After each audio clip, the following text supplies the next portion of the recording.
Neste terceiro trimestre de 2025, nós estamos estudando na Escola Bíblica Dominical, na revista deste trimestre, sobre o Evangelho de João, que fala sobre Jesus Cristo, o Filho de Deus, a verdade que transforma.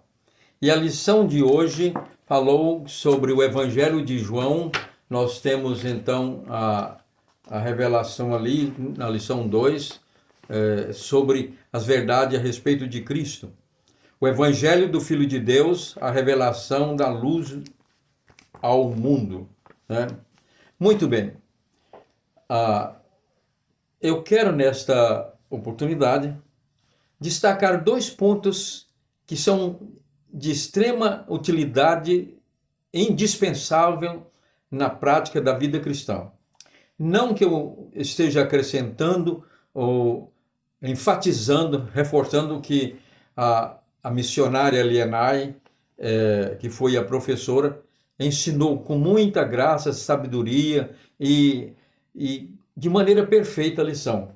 Mas eu quero destacar aqui dois aspectos, como eu disse, a respeito da vida cristã, que o essencial, o objetivo supremo de nós vivermos a vida cristã aqui, salvos em Cristo Jesus, é adoração e imitação de Cristo. Repito, adorar a Cristo, a Deus através de Cristo, como Paulo diz aos Colossenses, nele habita toda a plenitude de Deus, tudo que Deus é, que eu queira saber sobre Deus, só basta aí olhar para Jesus. Nele habita toda a plenitude da divindade. E também imitar ele, andar como ele andou, como disse o apóstolo João lá no capítulo 2, versículo 3. Aquele que diz que permanece nele em Cristo, esse também deve andar assim como ele andou. Portanto, primeiramente vamos considerar aqui o Evangelho de João. Ele é um evangelho diferente dos outros três que são chamados de sinóticos, Mateus, Marcos, Lucas e João, que tem uma característica, um teor ou um viés histórico sobre o que Jesus fez, a vida de Jesus. Já o apóstolo João apresenta o evangelho sobre Jesus e a vida dele, seus milagres, o que ele fez, de um ponto de vista totalmente diferente, com um sentido profundamente teológico. Os outros evangelhos, como Mateus e Lucas, começam com a genealogia. Marcos já começa com ele já sendo o Messias ali pregando o evangelho, anunciando o reino de Deus. Mas João faz uma menção de que ele é o Deus eterno, a segunda pessoa da Trindade, que na linguagem da cultura grega é chamada de Logos. Tem muitos teólogos e exegetas que dizem, não, a Bíblia, o Novo Testamento, ali os apóstolos não usaram a cultura e conceitos gregos. Claro que usaram, porque era a cultura helenista que predominava no Império Romano, né? Então, João apresenta ali numa linguagem mais de acordo com o original grego, nós temos aí, apresentando Jesus como o Logos, o Verbo eterno. Aquele que é o verbo no sentido aí, Logos, quer dizer porta-voz. Aquele que fala em nome do outro. Aqui, o porta-voz do presidente da República. Aqui, Jesus é o Logos, o porta-voz do Deus eterno. Então, nós vamos ver aqui, por exemplo, em João, ele diz aqui, o apóstolo, no princípio era o verbo, e o verbo estava com Deus, e o verbo era Deus. Todas as coisas foram feitas por meio dele, e sem ele nada do que foi feito se fez. A vida estava nele, a vida era a luz dos homens. A luz resplandece nas trevas, e as trevas não prevaleceram contra ela. E isso até o versículo 3. No versículo 14 diz, e o verbo se fez carne e habitou entre nós, cheio de graça e de verdades, e vimos a sua glória como glória do unigênito do Pai, o Filho de Deus. Muito bem, vamos para o contexto histórico. Por que João escreveu dessa maneira? Primeiro, aqui ele estava vivendo por volta do ano 90 a 100 antes, depois de Cristo, quando ele escreveu o Evangelho. João estava vivendo na cidade de Éfeso, que era um dos maiores centros de evangelização de igrejas já cristãs no Império Romano, ali fundadas por Paulo. Inclusive aquela região que Jesus envia as 7 igrejas ali, as 7 cartas também no Apocalipse. Muito bem. Agora, o que tem a ver essa questão aí? Porque João vivia ali, depois da queda de Jerusalém, ele migrou para aquela região. E ali ele viveu até o final da sua vida. E então ele escreve o Evangelho com esse teor. Por quê? Havia já naquela época uma heresia perniciosa que estava adentrando na igreja através de mestres cristãos que converteram e estavam adotando essa doutrina, que era o gnosticismo, vem do grego gnós. E essa doutrina era uma adaptação da filosofia de Maniqueu, um filósofo persa, né, hoje Irã, que ensinava que no universo existe 2 deuses eternos, seres eternos, um antagônico ao outro. Um é do bem, é a luz, representa a luz. O outro é do mal, é das trevas. E então Deus do bem criou o espírito, mas esse Deus do mal, das trevas, criou a matéria. De modo que o ser humano é um ser, um espírito que está habitando um corpo material pecaminoso, mal. Portanto, o espírito da pessoa nunca peca. Como diz o apóstolo João falando lá sobre o assunto da primeira carta, se alguém diz que não comete pecado, se alguém diz que não tem pecado, não peca, é mentiroso. Aí ele está falando sobre os gnósticos, que dizia, não tem jeito de pecar, porque pecado é no corpo. E o espírito não peca. Por isso, vivia uma vida dupla. Adorava, cantava, cultuava a Deus, mas vivia na boemia, na prostituição, porque isso é do corpo. A gente morreu, o corpo, o espírito está livre. Ele nunca se contamina. Aí surgiu a heresia dizendo que Jesus não veio em carne. E o apóstolo João diz lá, também na primeira carta, ele diz ali que se alguém diz que Jesus Cristo não veio em carne, esse é o anticristo. É contra Deus. Por que eles diziam que Jesus não veio em carne? Ele diz aqui, no versículo 14, depois de ele dizer tudo isso, que ele era Deus encarnado, ele dizia ali, né, que criou o universo, tudo, o porta-voz de Deus, ele diz, e o verbo se fez ser humano e habitou entre nós. Mas os gnósticos diziam, não, isso não é verdade. Ele era um espírito, como um anjo. Ele viveu ali como um anjo, como os anjos comiam, simulava igual uma vida de ser humano, ele agiu assim. E João disse, se alguém diz que Jesus não vem em carne, é então o anticristo. É uma doutrina satânica. Portanto, ele então combate essa heresia.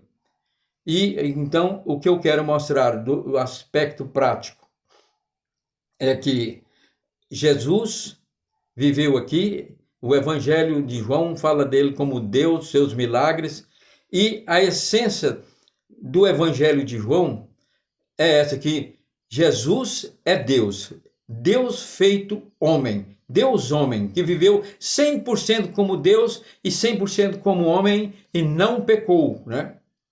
E então a vida cristã, resumindo o que o João diz, se consiste em dois aspectos, em 2 práticas. Primeiro, adorar a Deus, como eu já disse, e imitar a Cristo. E adorar a Deus através de Jesus Cristo, como diz Paulo, nele habita toda a plenitude de Deus. Como quando eu o adoro, eu estou adorando a Deus. Nosso culto, nossa adoração deve ser com reverência e sempre tendo em mente Jesus Cristo. Ele é o centro da nossa vida cristã, deve ser o centro do culto, o centro da mensagem, da vida, na igreja, nos púlpitos. E o segundo aspecto, então, já disse, o primeiro objetivo, porque nós somos salvos, é para adorar a Deus, através de Cristo. Segundo, é imitar a Cristo. João disse, lá em 1 João, né, na primeira carta, capítulo 2, versículo 6, que aquele que diz que permanece em Cristo, é seu discípulo, é cristão, esse também deve andar assim como ele andou. Assim como ele andou. E Paulo diz, sede meus imitadores, como também eu sou de Cristo. Então, a nossa vida cristã consiste no dia a dia, no cotidiano, em casa, na sociedade, no trabalho, é viver como Cristo viveu. E há um livro famoso que vocês podem consultar e ler, é espetacular, que diz: em seus passos, o que faria Jesus? Mudando para a nossa vida prática, como cristão, em tudo que eu vou fazer ou viver dentro de casa, na família, no trabalho, com o patrão, nas atividades, na escola, na universidade, em qualquer situação que nós temos que tomar uma decisão de natureza ética, moral, que consiste em bem ou mal, de pecar ou não, nós devemos fazer essa pergunta: se o Senhor estivesse no meu lugar, se Jesus estivesse no meu lugar, como ele agiria aqui? Como ele pensaria? Como ele ia decidir? Nesse negócio, como ele ia falar? Ele ia ser honesto, mostrar tudo de maneira transparente o seu negócio, ou ia usar de trapaça? Ele, no trânsito, quantas vezes a gente é afrontado e ferve a ira, buzina atrás da gente, xinga, e a gente dá vontade de reagir. E há muitas reações, até crente, né? Cristãos. Mas aí vem a pergunta, devemos perguntar: se fosse Jesus estivesse aqui no meu lugar dirigindo, como ele agiria? Então não agiria assim, vou imitar ele, né? E no sentido da vida política, como cidadão, você deve viver como cidadão, como se Cristo fosse cidadão no seu lugar. Desculpa.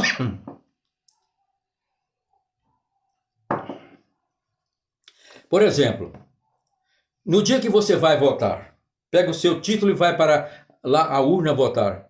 Você chega diante da urna e deve perguntar: se o Senhor Jesus, meu mestre, estivesse aqui, fosse votar no meu lugar, como ele votaria?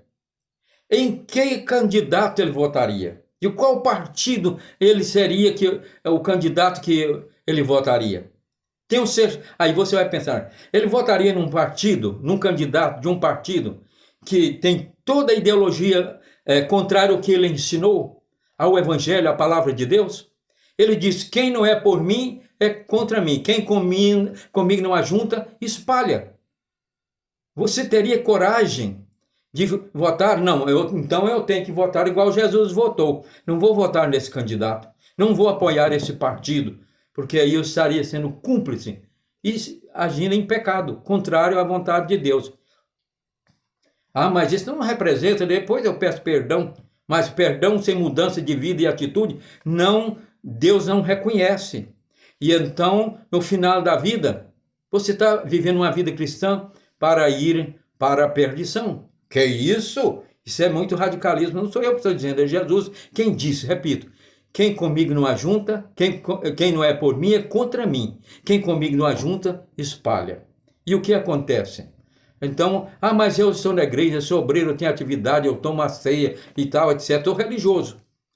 Mas Jesus, você pode dizer: já orei, Jesus curou, já falei em língua. Até, né? Mas Jesus diz: nunca, você vai dizer: Senhor, em teu nome eu fiz milagres, apartai-vos de mim. Ele diz: nunca vos conheci. Mas, Senhor, eu preguei o evangelho em teu nome, eu trabalhei na tua obra e etc. Ele disse: nunca vos conheci. Apartai-vos de mim que praticais a iniquidade. Você deveria ter vivido assim como eu faria e pensaria, agiria se estivesse no seu lugar. Mas você agiu de maneira contrária à minha vontade. Portanto, este é o sentido verdadeiro da vida cristã. Adorar a Deus, adoração de coração puro, verdadeiro, tendo Cristo no culto, no louvor, na pregação como centro. E viver uma vida imitando a Cristo. Isto é, em seus passos, nos passos seu, meu irmão, no espaço meu, o que faria Jesus? Isto é, eu aqui no teu lugar, neste lugar, Senhor, se o Senhor estivesse no meu lugar, como o Senhor agiria? Como o Senhor falaria? Como e em quem o Senhor votaria?